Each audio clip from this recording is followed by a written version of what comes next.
Hey guys, Sarah here, and today I was coming on to review this embosser that was gifted to me from the company. Thank you so much. I have an old embosser and it stopped working, and I'm so thankful that they sent this out because I like label everything and I love it. I love the color. It's more like a turquoise. It said it was the color green, so if you're wondering about that. It's really easy to use. Over here on the side you can see there's a place for your fingers. Let's get it to focus. All right, and then we're going to pop it open, and as you can see here, there is a place to stick the tape, and I already had put this in. It's a little roll of tape here. Let's turn it over there, okay? And so we put it in, and you just close it back up, and then you just see there's letters and numbers. So I'm gonna hit that space down there, and then I'm going to spell out this real quick, and I'm going to show you when I'm done.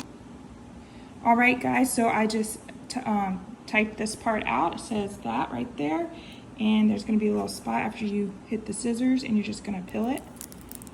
Okay, and I have this picture frame of my hubby, and I'm just going to put it like that right there. Look how cute that is. And this is going to go back on my refrigerator, and I'll probably do all my little frames because I just love embossing labels.